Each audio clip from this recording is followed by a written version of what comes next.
You're listening to the Screeners Podcast Network. From the big screen to the small screen and everything in between, this is the Screeners Podcast, where all media is appreciated, but none is safe. Hey guys, and welcome to the Screeners Podcast. I'm Melody. This is Chad. I'm Chris. And I'm Josh. And we are back again, the original four, here to talk all things media with you guys. And we're super excited. We've got a fun double header coming your way this episode. But first, just want to remind you guys of a few things. First of all, we love to hear back from you on our social media, so definitely check us out on Facebook at Screeners Podcast or Twitter at Screeners Cast. And we would love to hear from you, hear your thoughts about what we say on the show, and any ideas that you might have for us to discuss. Also want to remind everyone we are running the Oscar prediction contest, and we would love you to play along with us. So you can go to our Facebook page, and there is a link to put in your predictions and perhaps win a very exciting grand prize of a Oscar Blu-ray of your choice that we will send to you. And plus just the bragging rights, which is really why you would mostly want to win and beat Chad. So that'll be great. I think Josh is going to win It's this year, doable. Josh, right? I'm doing it. My dartboard is ready. It's ready. I believe in you, Josh. All right. Hey, Melody, did you win last year? I couldn't remember. Shut it. I decided that you needed a year without me winning because I don't want to be too awesome for all of you people. So we'll see what I decide to do about this year. But in any case, we are very excited to get to our two main events. So we are first going to give you guys our review of Game Night. We're down to two teams, so for double points, what is the name of the purple Teletubby? Tinky Winky. You're both correct. He always carried a Red purse. Ooh, I'm a rebel just for kicks now. Max is very competitive, as am I. It's one of the reasons I fell in love with him. Oh, this is easy. He was an Incredible Hulk. Eric Bana. Other one. Mark Ruffalo. Other one. Lou Ferrigno. Primal Fear. Richard Gere never played the Incredible Hulk. Time. Ed Norton. Oh, Primal Fear. Guys, what do you say we do this at my house next week? This will be a game night to remember. Oh, boy. A group of friends who meet regularly for game night find themselves trying to solve a murder mystery. We're going to be reviewing Game Night, and it's very interesting. I hadn't heard a whole lot about this film, but it seems to have gotten a lot of positive word of mouth over the last several days and weeks. Yeah, we decided to review it here on the Screeners, and I'm really excited to talk about it. So we're going to go around the table and see what we thought of Game Night. So let's start with Josh. Of the two films that we're going to be talking about this evening, I think everyone's shocked that you decided to see Game Night. So Josh, are you happy with that decision? Well, I'd first like to thank you for ruining everyone's episode by starting off with me, because yes, there are better things you could have done with that choice. You have chosen. I think of it as like, ripping off the Band-Aid. We're just going to get it out of the way, and then we can move on. That's fair. But to answer your question, I can't really answer your question. Having only seen one of them, I don't know whether Annihilation was better than this. I feel like I can not. answer that for you. I mean, maybe. After watching Alien Covenant last year, it felt like another people going into a strange environment with guns, and yeah. Although it's, like you pointed out, it's from the maker of Ex Machina, and so I could have probably done worse with the choice of director there. Oh, yes. So I'll start off by saying that my wife swears that we have seen a trailer for this movie. I don't remember it at all. It was a completely forgettable trailer. So I went into this movie not knowing anything about it, not because of some righteous plot that I have to not watch trailers and ruin it for me. It's just because I don't care and don't follow things. I didn't know what I was getting into, and I ended up having gotten into an incredibly dumb movie, but one that I did not wholly hate. I did not come out of the theater just thinking that I had wasted 2 hours, because it's not even 2 hours long, which is one of the beauties of this movie. Game Night is entertaining at times. It's not, like I said, it's not a terrible movie. The problem is that it's uneven in the sense that there are definitely clever parts to the movie. There's decent writing, tight writing, but it's chopped in around these strangely escalating pratfalls. And so the whole thing feels like you could have had a good script, but then you went and threw it on this crazy skeleton. And so that part's a little off-putting. But the best parts of this movie are that it's centers around mainly three couples, two married and one not, and it gets some of the little marriage jabs just spot on. I won't go into too much right now, but I guess I'll wrap up by saying that you could see this movie and you could do worse. Wow. I think they should pull this for the poster. Right. I didn't wholly hate it, Josh Ziegler. Congratulations. Yeah. No, there's good acting. There are laugh lines. We'll talk more later. I don't want to steal everyone else's thunder because I'm sure you all have plenty of deep things to say about game night. Yes, plenty. Yeah, you're right, Josh. I should have gone with somebody else first. Thank you. Okay, so Chad, validating me. Chad, what did you think of game night? Well, I was surprised after seeing this movie to find out that the buzz around it was as strong as it was. I think it currently sits at about an 81% on Rotten Tomatoes, and a lot of people really, really like this movie. And I'm going to probably fall more in line with Josh and say that I don't really, really like this movie. I just think it was okay.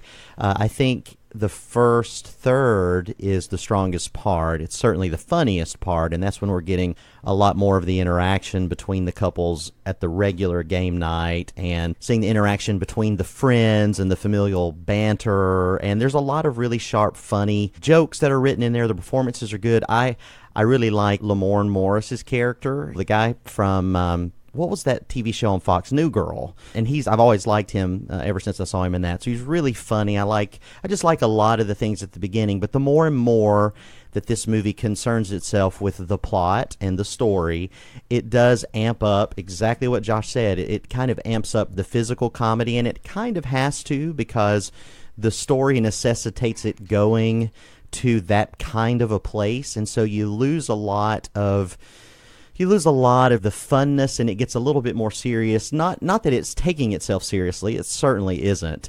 It just isn't quite as entertaining to me because it becomes this more of a twisty action, whodunit, what's really going on, what's real, what isn't kind of story that's just much less interesting to me. But overall, I would say that I liked it. I don't think it's bad. I don't think I'll ever see it again. But I also don't think it's necessarily a waste of your time because it does have a lot of good actors in it, and they're doing some good work. I mean, I think, Jason Bateman, I like him in just about everything that he does. Kyle Chandler's great. So overall, I think it's just pretty good, but the more and more that the story unfolds, the less and less interested I was. So that's me. Ditto. Okay, all right. Melody, how about you? Do you feel any different about game night? I did feel a little bit different. I think I liked it a little bit more than Chad and Josh. I definitely had fun. I definitely enjoyed the whole time. I was laughing a lot. It was a fun movie. But I really have to completely agree with Chad's assessment of the first third definitely being the strongest. Our whole theater was pretty much nonstop laughing for the first third of the movie. And then it kind of felt like for the other two thirds, it was more like we were just manufacturing laughs because, we'd been laughing so far, so it must still be funny, right? I think, I was really excited about this movie because I love games. I love game nights. We have a lot in our home with our friends, and we're total game geeks. So I was kind of hoping for a little bit more of the nerdy geekiness, and I thought it was going there from, the first 10 or 15 minutes of the movie, but it quickly deteriorated into something else altogether, which it wasn't awful. It just wasn't what I was would have loved to see. So that was a little bit disappointing. I'll definitely agree with Chad. Actually, more, I like Jason Bateman even more than Chad does. I love Jason Bateman. I think he's just hilarious, and I don't know. I don't know. There's just something about him that I love. So I was very excited to see him. Rachel McAdams was great. I liked their chemistry. So I liked the actors, and I liked the premise, and I definitely laughed a lot for the first third. And overall, it was a good movie, though. Everyone would have fun with this movie. So there's my review. Okay, well, let me just say I enjoyed this movie a lot more than all of you did. Shocker. I think that the filmmaking of this movie elevates it above most in its genre. You know, the places that the directors decided to put the camera is amazing, in my opinion, for what is just kind of I don't call it a raunchy comedy, but a dark comedy, R-rated comedy. You know, there's some scenes where they're in like a car chase, and where the camera is placed is really quite incredible, and some other cinematography choices. It really, I think, elevates this movie above most others in just the comedy genre. So that's one of the things that really kind of came out to me when I was watching the film. I thought it was really great. The performances I thought were quite good and funny, and everybody was cast really well. And a lot of it, just like you were saying, Josh, kind of rang true to my experience. Of course, it's all amped up to 11, but at the same time, it felt real. It felt genuine to me, and there was just it was just ridiculous and silly, but at the same time felt in a weird way grounded and fun. And so for me, I thought it was very unique, a great style, looks a lot different than most in the genre, and I just had a blast with it. I thought it was just a lot of fun. I think we've talked about him on the Black Mirror episode, but Jesse Plemons, his character, the neighbor police officer, I thought was brilliant and hilarious and just so awkward in the best way.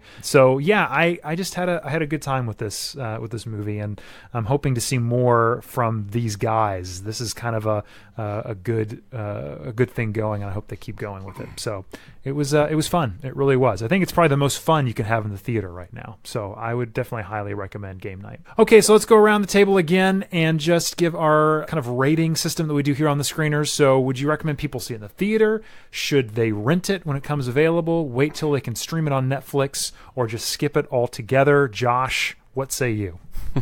Well, I will say that it was my theater was almost full.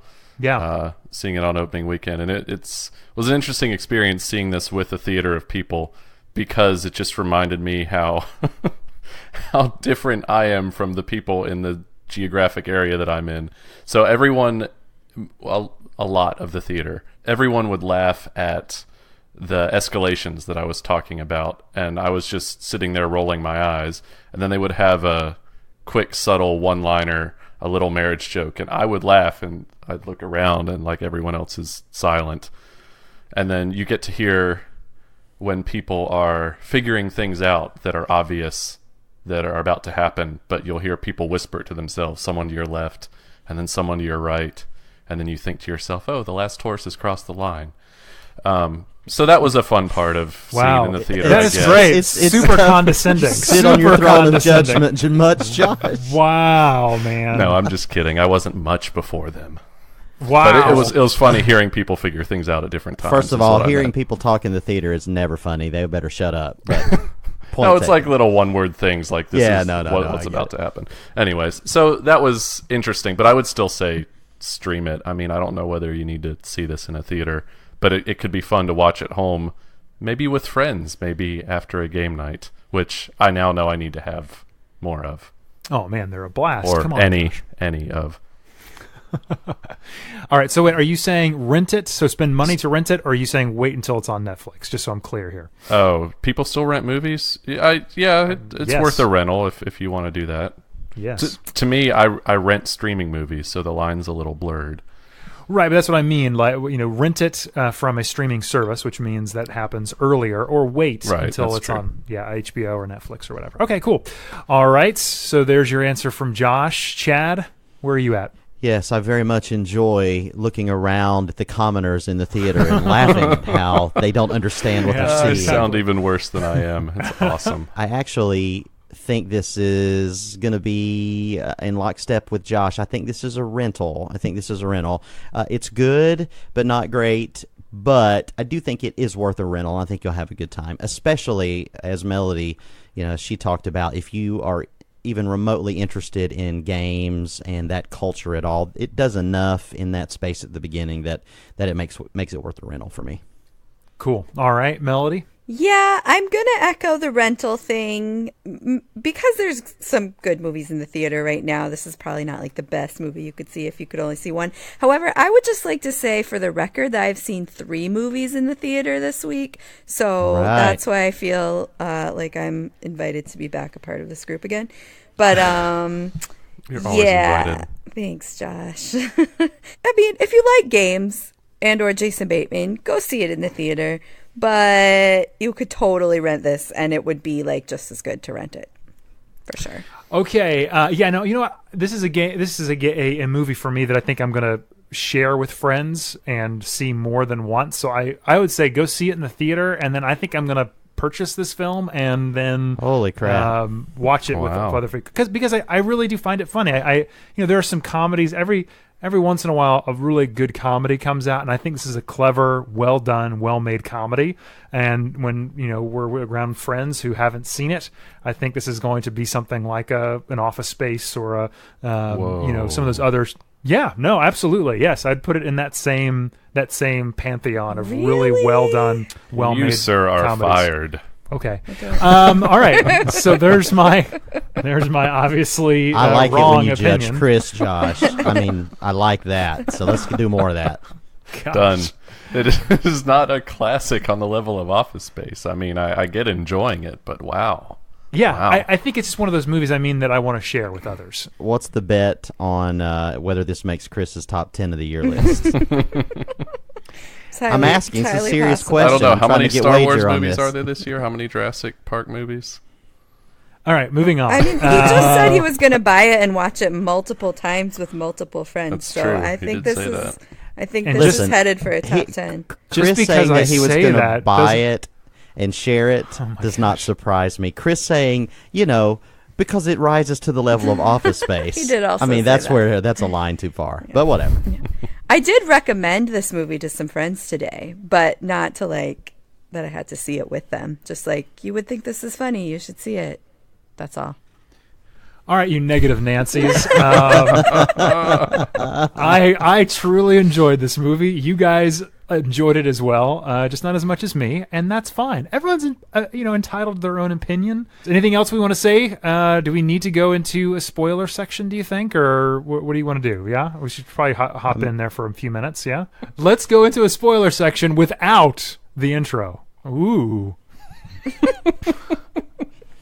All right. Why did we go into spoilers for this movie? This movie is great. Okay, so what was this visual joke that you wanted to talk about that you thought was interesting? So the thing at the airport at the end, Yes, when the they box. did the turn on the belt was Yes. legitimately hilarious. That's was right. great. It was funny. But great. that's The whole charade it to me. I mean, it was funny when it started moving. How they got there was a little the bit charade it to me forced. was ridiculous, but when it started moving, that was pretty funny. This whole movie was ridiculous, but it's funny. It's consistently ridiculous, and you know what? They're just also freaking charming. I loved. Did you guys not like how it ended up being Jesse Plemons orchestrating this whole thing? I thought that was wonderful. It was funny.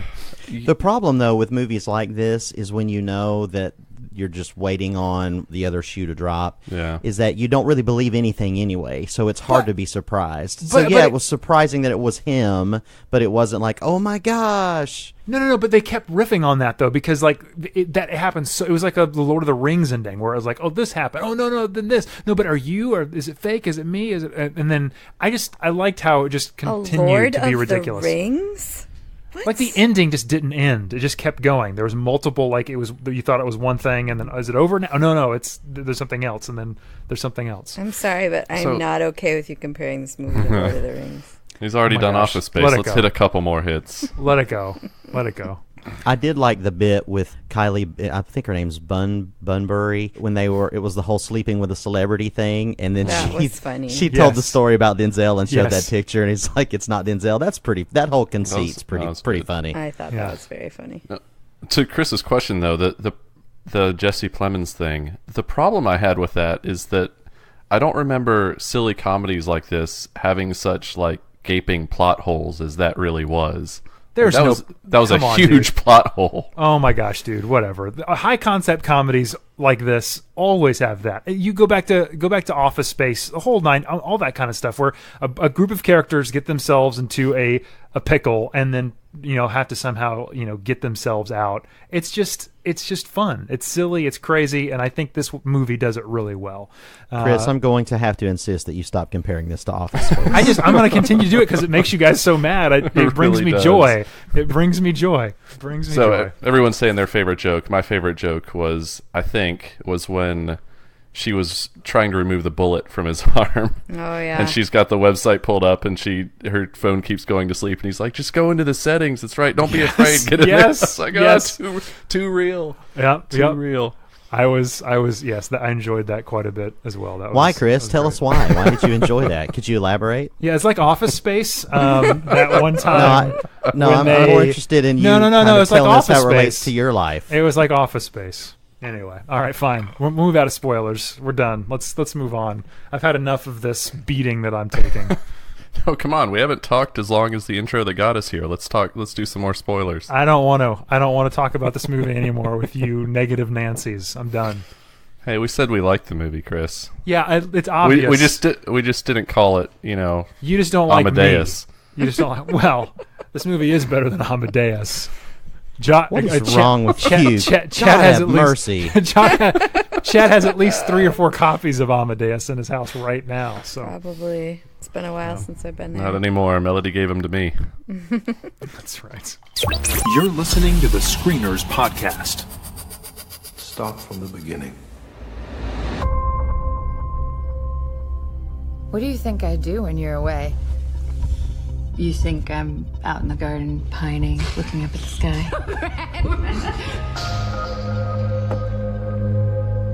Why aren't you here? I gotta leave a day early. Your husband's here. Let me see him. He's extremely ill. You have to tell me where he was, what he was doing.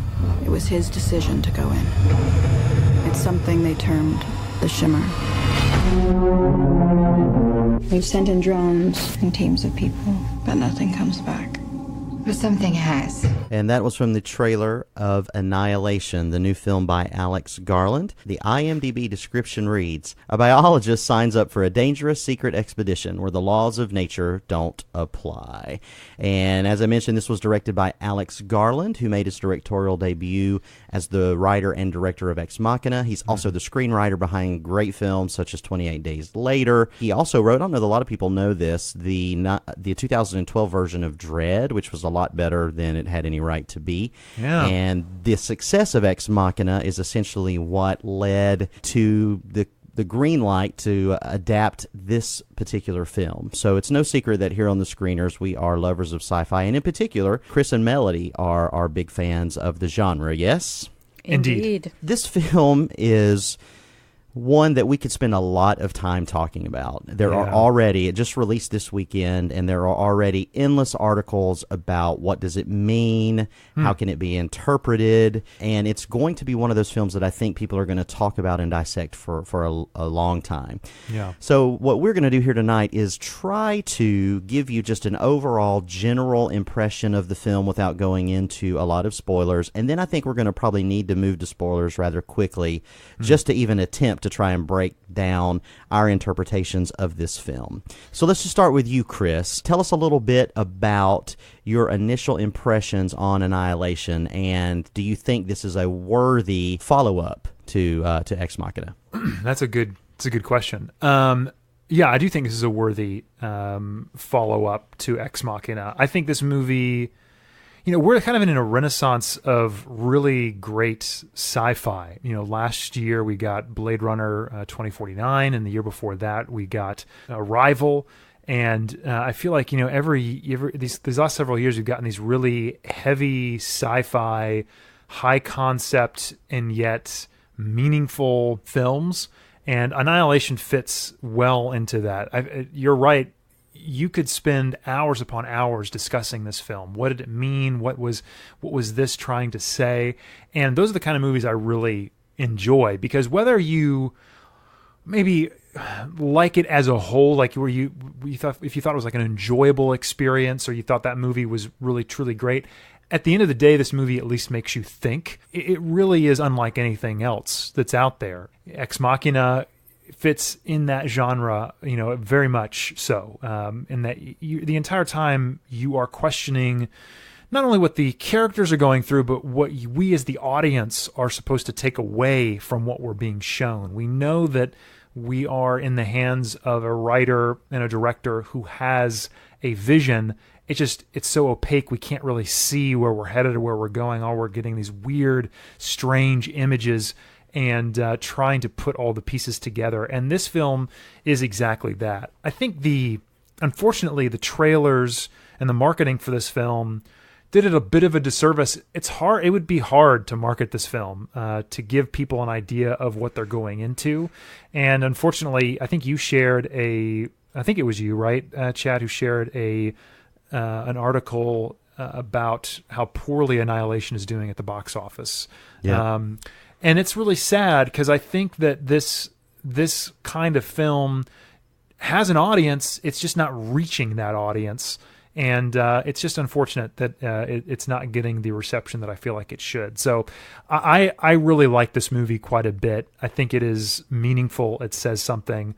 I really enjoyed the point that it was making. Although it's devastating, it can still be quite redemptive and a good kind of, how do I even want to say this without spoiling? I'm not going to say anything else, actually. I think you should see this movie. If you enjoy heady, thoughtful, hardcore science fiction, this is a film you should see. Okay, yeah, so that's a positive review from Chris.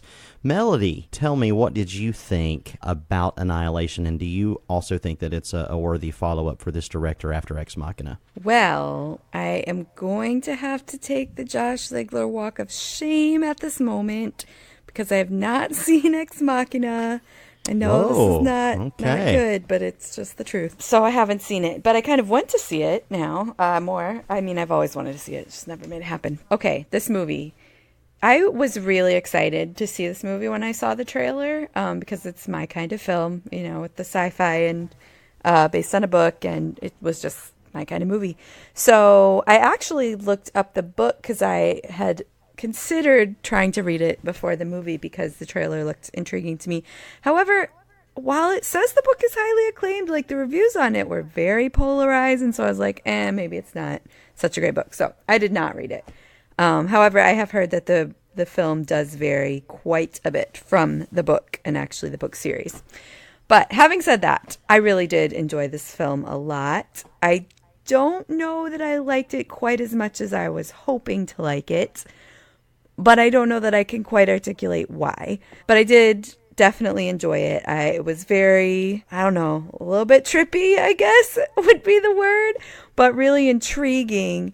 I think the reason I didn't love it as much as I was hoping to is because I feel like there was a lot of cool things that were presented that kind of could have been cooler than they were, or like we didn't get to fully explore, or like the explanation for them feels not as fulfilling as I was hoping it would feel. So that's probably the reason why I didn't love it quite as much as I wanted to. However, I definitely did love it. It was definitely engaging from beginning to end.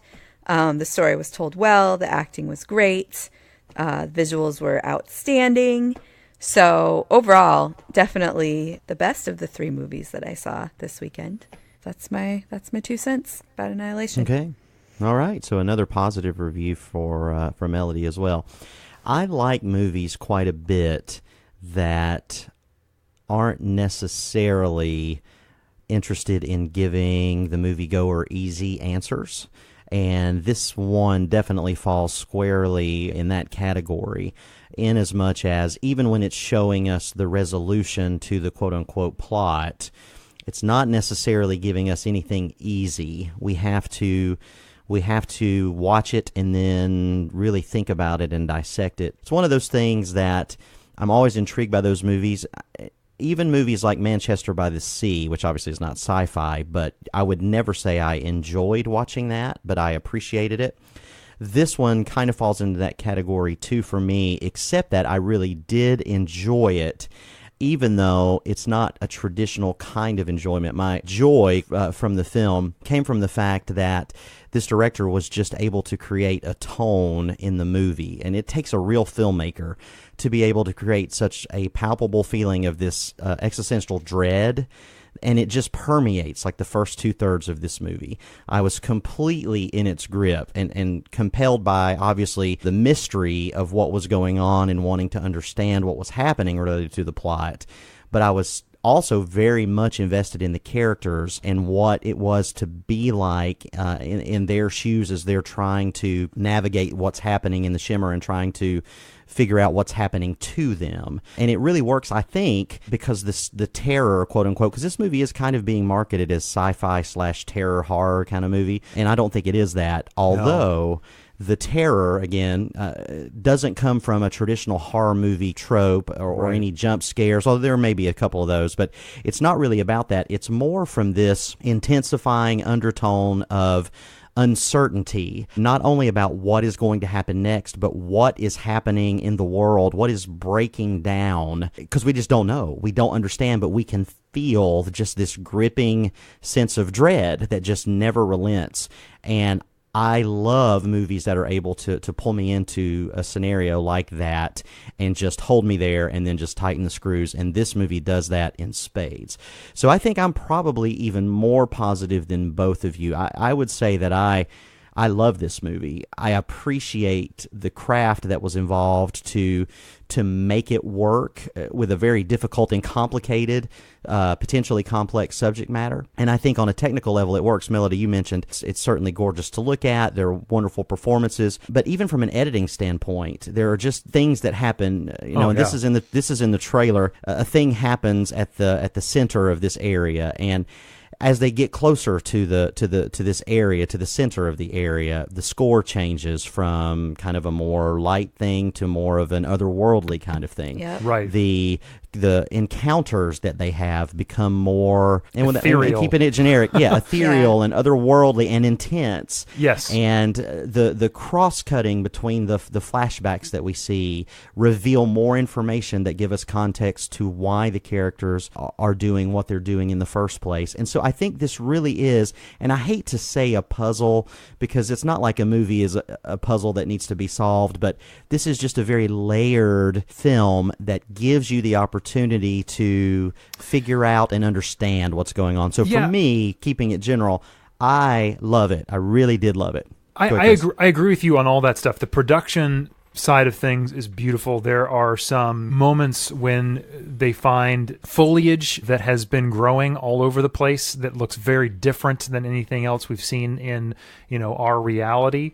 All that stuff is beautiful and great. My major issue I had, and we can obviously talk about this more in spoilers, but I felt like all of the ethereal concept stuff, the main plot line of the movie, all that stuff was excellent.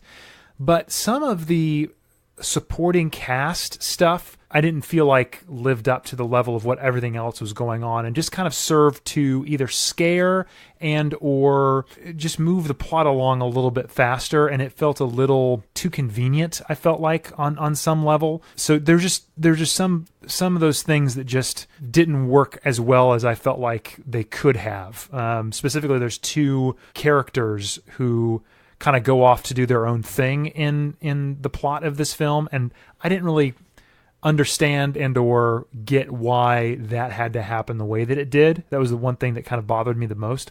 But other than that, I felt like, just like you were saying, Chad, that this movie has a lot to say. It does it very well. It communicates it both in language and in the visuals, and is truly unique.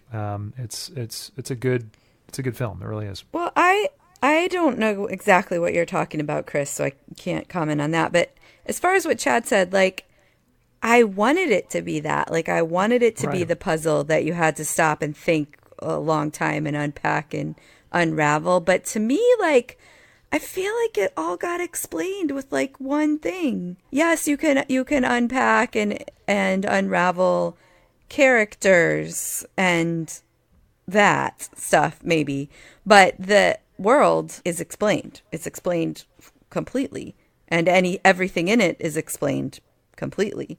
And so that's why it's like, oh, well, that's the mystery. It's solved. Right. So now we're just going to, okay, what are we going to do with this area?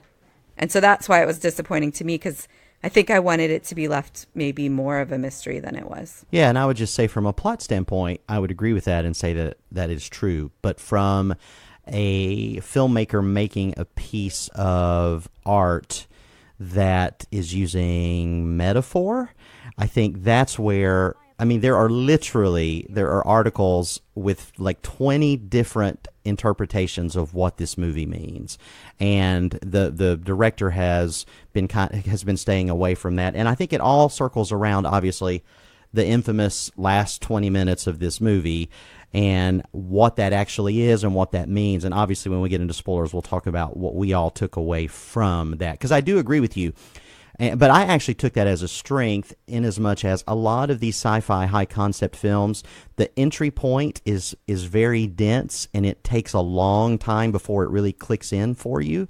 Whereas this one, it sets it up as a very simple A to B journey, a quest mission, if you will, and it allows us to easily access what's going on and to sort of understand what they're going through. But then I think the last part of the movie raises a lot of very interesting questions that makes you look at the previous stuff in a different way, or maybe not. So we'll find out when we get into spoilers. Overall, it sounds like we're all very positive. Me probably more than you guys, but you're both. It still sounds like you're positive. So anything else you want to talk about before we make our recommendations and jump into spoilers? No. It's hard to talk about much more. Agreed. All right, Chris. So what do you say? Is this see it in the theater? Is this rent it, screen it, or skip it? This is definitely see it in the theater. I feel like these kind of sci-fi movies only happen if people go see them, and unfortunately, the way that this is being rolled out internationally is kind of horrendous. So I'm not sure if it's something they're going to be doing any more of. But if you enjoy hard sci-fi, this is definitely something you should go see in the theaters. Yeah, and real quick, Melody, before we have your recommendations, I think we probably should mention that very, very briefly, that Netflix is releasing this internationally, and there's been an uproar about that. So I am curious about what your thoughts are specifically, Chris. You said it sounded like you were negative on that plan. Is that true? Well, it just means that when you look at the balance sheet, I don't know how much Netflix paid for this. It's March 12th, maybe 2 weeks or so. And Annihilation will be available on Netflix everywhere but the North American market. And what that means is that if they look at end of year, if it doesn't do well in North America, and it doesn't play well on Netflix around the world, then these kind of movies kind of go on the back burner and aren't made anymore. So, yeah, I mean, that's just unfortunate. Yeah, it is a bummer. And I think, unfortunately, we're in a place where the majority of studio features are going to be meat and potatoes, tentpole kind of stuff. Because Paramount, I mean, to give them some credit, I mean, they released Mother. Which I loved. That was on my top 10 of last year. That's true. Yep. That's true. Right beside Game Night for this year. I never said Game Night was going to be my top 10, guys. You don't have to say it. We can hear it in your voice. That is not accurate. That is just not accurate. Okay. We'll see. Just remember this show at our best of. But you realize I'm not going to put it on there just to spite you. It could be your second favorite film of the year, and you wouldn't. That's true. But the thing about this is I'm not really sure what else Paramount could have done. I read an article that was talking about when they were going through the screening process in this film, that the producers were obviously very worried and thought that it was too intellectual for a general audience to jump on board with it for big box office. And they gave a lot of notes specifically related to the third act, and Alex Garland had final cut on this film and refused to make any changes.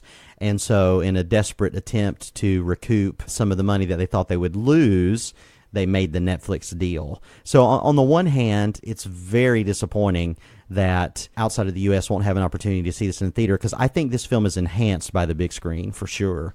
But on the other hand, what do you expect them to do? I think that the disappointment lies with the movie-going public. No. The problem is marketing. Look, this if they believed in this movie, if they thought, that if they put some more marketing dollars into it and people knew what it was and knew it was available, I think it would do better. But it just, again, if they know they're not going to be if they quote unquote know they're not going to be making a whole lot of money into it, they're not going to throw marketing dollars into it, and so then you get just kind of a soft open, and then nothing happens. Yeah, I don't know that I agree with you that marketing would have made the difference here. I saw the trailer for the first time tonight when I was getting it ready for the show, and by the way, that gives a lot away. Too much. Super glad I didn't see that, but it's a good trailer as far as that is concerned. And I don't know that this is just the kind of movie that's going, because then if it was mismarketed as this big actioneer and people showed up, then they'd be mad and it'd get bad word of mouth anyway. And the audience score is rather low. I think it's like a C- for people that are going to see this as it is. I think it's just one of those deals where we always have this clamor where we say, make better movies and we'll go support them. But the truth of it is that the numbers don't hold up to that. It's very rare. In this article, they talked about the last true sci-fi movie that was marketed like this that had any success was Arrival. It's just a bummer. It is a bummer all around. And Blade Runner 2049, we just talked about that. That movie lost like $80 million for the studio. Yeah. So Denis Villeneuve and Roger Deakins and an established property, and people just don't show up. So at some point, people got to show up. Melody, what about you? What do you think about this situation, and then recommendation for where people should see this movie? Well, I think the situation is frustrating and sad, and it leaves us with 5 million superhero comic book movies in the theaters. So, sad state of affairs. But yeah, see this movie in the theater if you can. It's definitely an enhanced experience to see it in the theater. So, go now. All right, good. I agree. This is definitely theater worthy and is better in the theater.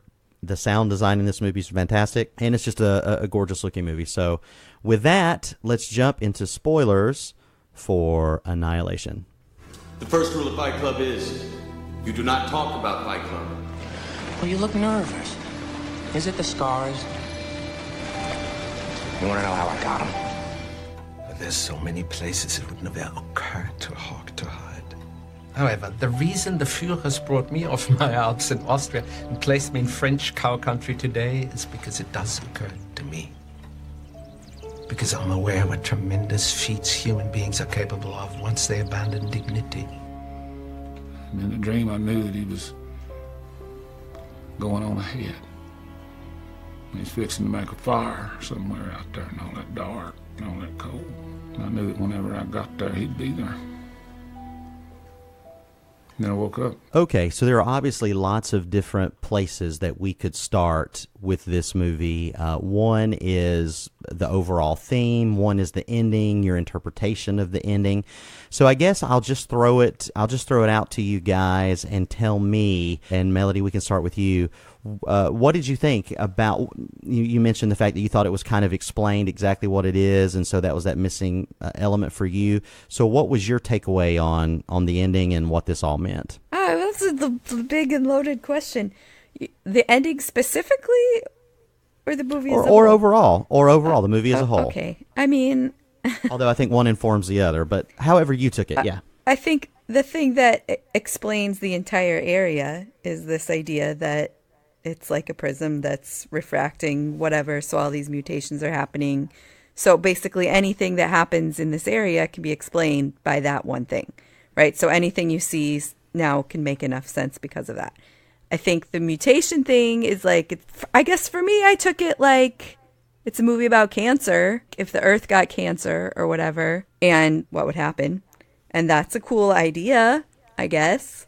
It is cool. It's a great movie. But I just felt like it made everything seem smaller when it felt like that was so clear that that's what it was. As far as the end goes, I don't know exactly what you're asking. Well, I mean, for example, the people in my audience were audibly shaken by what they saw, not like in a terrified way, but in a what in the heck is going on way. And then conversations immediately happened right at the end, because I feel like the movie leads you up to a certain point, and then when she gets into the lighthouse at the end, it goes all the way hardcore, obscure sci-fi. What's happening? Alien. Well, yeah, I mean, it's Alien. So again, your take on it was just the alien created the cancer on the Earth. Is that what your takeaway? Yeah, I guess that was my takeaway. Wow. I'm not sure exactly what the being was that came when the psychiatrist turned into the mirror creature thing. I'm not sure how that came about or how that works with the cancer analogy. But yeah, I guess that's what I took away. Okay, and that's fair. So Melody is on Team Cancer, and there are myriad articles that say that this is a metaphor for cancer. There's a lot of holy cow. Really? No, I did not take that. I did not take that from me personally. I didn't see that at all. Like, I don't even know where the lead up to that is. I haven't heard the movie literally starts with her giving a lecture about cancer, right. and she talks about it the whole time. I definitely saw the breadcrumbs along the way. There is a lot of evidence to support that this is a movie literally about cancer. There are actual lines in the movie where they explain things through the language of cancer, like this is a tumor, this is malignant. Exactly. Consistently. And Melody's right. The very first scene, she's talking about cells dividing in cancer, and what cancer actually does is not destroy as much as it does change the ecosystem of the body, and then everything falls apart. That's literally cells the first mutating. Scene of the movie. So yeah, seemed pretty clear affecting. to me. Affecting other cells with the tumor at the heart. Just Google Annihilation ending cancer and then just buckle in, because there's a lot of that there. Well, and I think that's why the ending fell flat for me, because I was like going with the cancer metaphor more or less, but then it just turns out to be aliens, and so then it felt less right. And that's why I was asking about the ending specifically, because I think that the ending does not necessarily support the cancer metaphor. So I could agree with that. Chris, what do you think? What did you take away from it, Chris? So I have not read anything about what other people think about it, because when you said I thought this was obvious, I thought it was pretty obvious. So I was like, no, it's obvious what it is, and I don't even have to look. So now I am gonna have to go in this hole and find out what it is. What do you think it is? I think it's a movie about working through a partner who has been unfaithful, and having to come to terms and see themselves and then realize that they have to change and know that what they have done, and Natalie Portman's character, what she has done by cheating on her husband, has both changed her. She has to confront herself. That's literally what happens at the end of this movie. She confronts herself, realizing that she has made a horrible mistake, but also understanding that choice that she has made has changed her husband forever, and he will not be the same person. They both have changed. And so the end, them coming together and embracing one another, and both of them not being the same being that they were at the beginning, is what has transpired. That's what I took the whole metaphor as being, is her coming to grips of fighting both herself and realizing that her husband will never be the same person he was. Interesting. Right? And see, this is the power of the movie, people. Yes. This is why it makes it worth seeing and having discussions about, because I did not take it as either of those two things. Yeah. And Chris, although I think I agree with what Melody said, I think there is evidence there to support the cancer metaphor, and I wholeheartedly agree with a lot of what you're saying as far as evidence to support. Not that there's a right or wrong, and evidence it's just how we all individually took it. But I think what you're saying is true, and I think a part of that is what I took, because I think that this story is really all about humanity's nature to self-destruct, period. Sure. And yes. I think there is tons of stuff in there that talks about it. I think it has a running theme of self-destruction. Obviously, some of the stuff that you mentioned, Chris, where Portman's character is even is it Ventress, I think is her name, when they first have the conversation before they go into the Shimmer, and she says suicide and self-destruction are different. And then she goes along to talk about her marriage specifically, and although we don't know this at the time, we find it out later when Dr. Ventress says that self-destruction is in our very nature, it's in our DNA as humans, and we can see this in Lena's nature and how it manifests in her life through her history of cheating on her husband. And she even says, Dr. Ventress says, whether it's through a discarded marriage and all that kind of stuff. And I agree with you 100% that at the very end, when we see this creature, this mirror creature, that it's literally Lena in her own way. It's in her own way because she has been self-destructive, very much like her husband has been, because although we don't explicitly ever see it, I think it is implied that he knows that she's having this affair. Right. And so he becomes very stoic on that last day when he's going to leave. It's this vicious cycle that has been created where he's taking more and more dangerous missions. And so he's away from her more because he knows what's happening while he is gone. And this mission he knows because he knows the other people have not returned. So he probably knows he's never going to return. And he still goes anyway. He chooses to self-destruct because that's what we do. That's what humans do. Yeah. There's lots of exploration about the human impulse to destroy ourselves. We see it in the flashbacks where at first it was a happy marriage. Then we learn that Lena's having an affair. We then learn that she doesn't even like her coworker, right? And she doesn't like herself because of it, but she continues to do it anyway.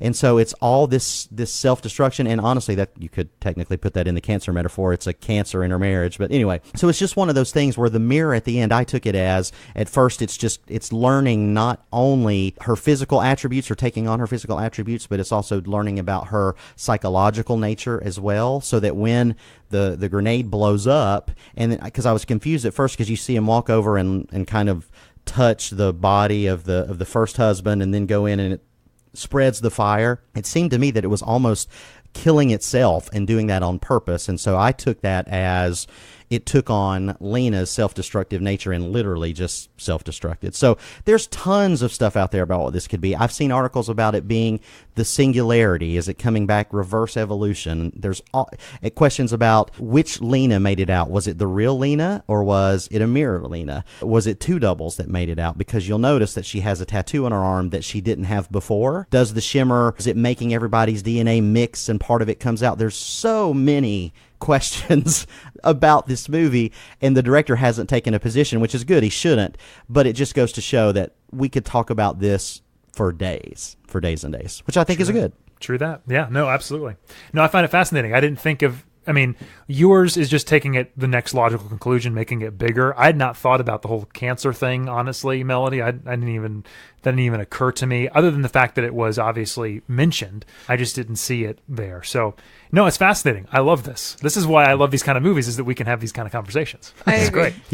Yeah, and there's a scene even, I don't know if you guys remember, when they're in the canoe after they've killed the alligator, that I don't remember the character's name, but she and Portman's character are having a conversation where she's telling her about all the other people in the group and all the other scientists, and she's talking about them through the lens of how damaged they all are, right?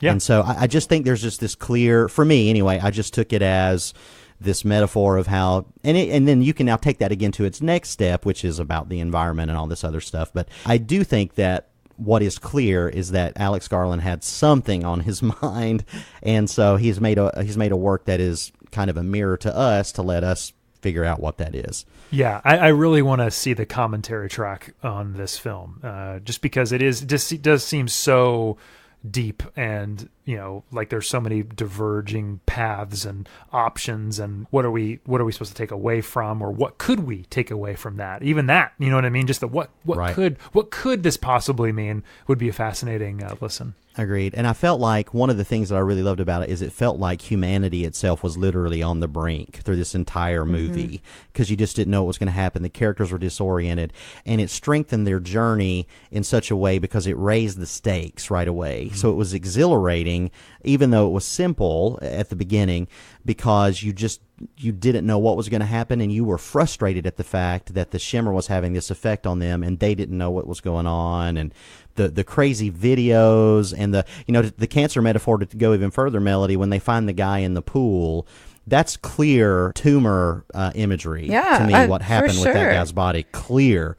So yeah, I think there's a lot there. I think there's a lot there to unpack. I mean, I feel like everything we're saying kind of fits together, though, like the self-destructive nature of humanity. Like cancer is part of that, and the marriage stuff is part of that. Like I feel like it doesn't, like, one doesn't exclude the other in my mind. But I was very intrigued with the tattoos. Like, honestly, if there's one thing I want to understand about this film, it's the tattoos, because Like I wanted there to be like some cool, Explanation. good answer Yeah. rather than just like randomly Agreed. things show up on people in here. Which, I mean, you know, if that's what it is, fine. But I kind of wish it was something more than that because I was very intrigued by them and paying attention to them. So Well, and I think that's probably just because it is a sci-fi movie, I think that's probably the sci-fi-ness at the end, that they've just got to have that one more little thing. Because it goes back to, are these two copies that have escaped? Has she escaped, but she's been amalgamated to the other people that were in the shimmer? Is Right. it well, the dead body they find in that pool has the tattoo. Yeah. And they lose 4 days right at the beginning. So, like, in my mind, they might all have died when they first went in. Like, I don't know. But, okay, what my point that I was going to get to was whatever all of these metaphors that we're pulling out of this from, like, I feel like all of them are made less powerful by the fact that it's most likely alien at the end. Like, that just really bothered me. I think that the fact that it is alien actually strengthens your cancer metaphor, because cancer works that way. Today I'm fine. Tomorrow something just happens and I have cancer, and it's an alien that invades my body somewhat. And so it's one of those scenarios where there is no greater explanation. It's just one day it's there, one day it's not there, and the next day it is there. So Yeah, okay, I don't know. I could say that. I'm not saying it makes it any better. I just think it supports the idea that this is a cancer Gotcha. thing. I honestly feel like it's a lesser film if it's just cancer, to be honest with you. And so maybe that's why you're feeling a little bit more. Right. It's a good movie, but it would be pretty obvious because it's literally in the first scene, and then they ring that bell all the way through. I just want to see it again and analyze it. I want to sit in a classroom with somebody who's some sort of an academic and talk about it. Yeah, it's one of those I think it's movies worthy for of sure. that. Yeah. Same with Arrival. Same even with Blade Runner to a certain extent. But those two movies, Arrival and this, both have... Arrival, I think, is a far superior film. But this... Far and superior? Far. Arrival, I adore Arrival. This movie I enjoyed, but I still think that those two movies are doing things that other films just aren't doing. If they don't make those kind of movies anymore, it's going to be a little sad, because I've really enjoyed, like I mentioned, there's been this nice trajectory of really creative, high concept, hard sci-fi films over the last several years that I've enjoyed a lot. And if it's, people aren't seeing them, which apparently they aren't, then they might not make them anymore, which is unfortunate. And I agree, Arrival is a superior film. I don't think it's a far superior film, because I think this movie is really fantastic. If we don't continue to get movies like this, it'll be a big bummer. So thanks so much for listening, and we hope that you enjoyed our review of Game Night and Annihilation. And we'll be doing another show next week. The Oscars are this Sunday, and we can't wait to recap that and tell you who won and who we thought should have won. And don't forget to go to our Facebook page and play along with us, and with a chance to win an Oscar-nominated feature film of your choice, a Blu-ray that we will purchase and send to you. But in the meantime, follow us on social media at ScreenersCast on Twitter, and look for the Screeners Podcast on Facebook. We'll see you next time. And that's a wrap. You've heard what the screeners had to say. Now you be the critic. Head over to screenerspodcast.com and let us know what you think. See you next time.